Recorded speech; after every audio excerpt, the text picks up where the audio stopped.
Ni ikan sambal dah ni. Aku pergi lepas dia ambil tu.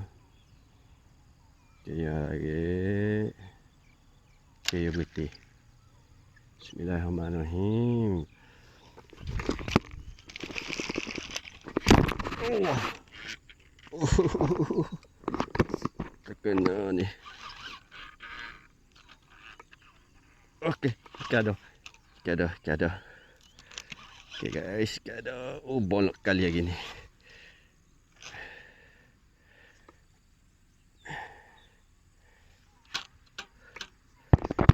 Okey, ni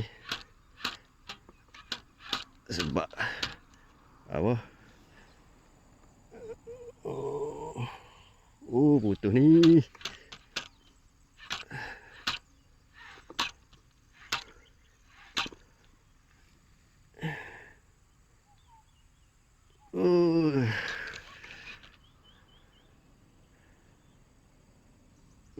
Tali ni 55 faham aku nak berani lagi.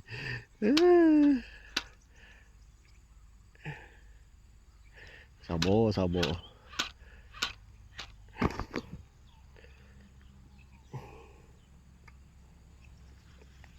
Takut putus. Kena tarik dia naik atas. Ni dia duduk bawah. Ha ni. Dia naik lah. Okey, dia tekan. Okey.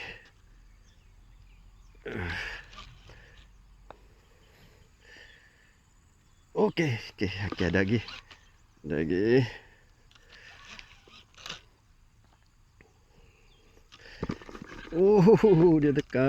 tekan.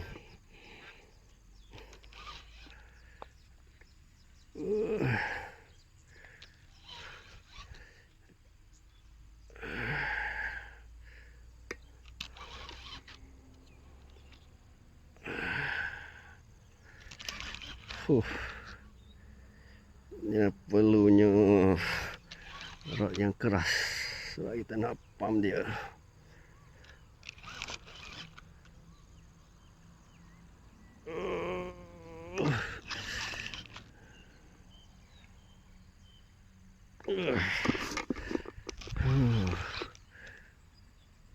Ayah bang. Kita kena cari tempat hok. Ni sikit. Sini okey dah kok. Okey. Jorok kau dah.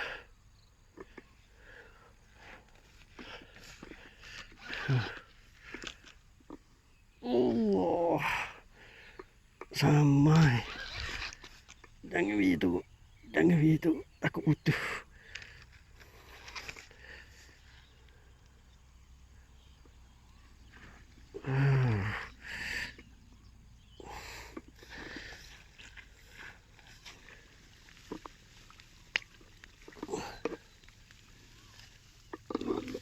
Okey.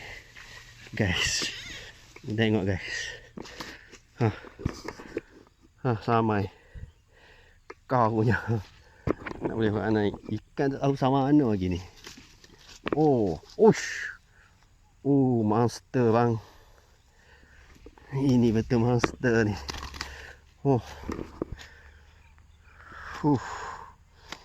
Padu lah.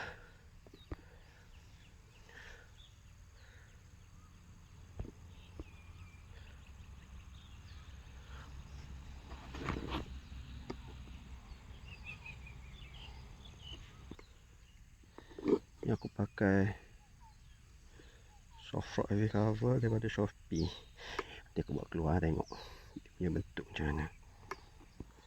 Ini dia punya soft rock.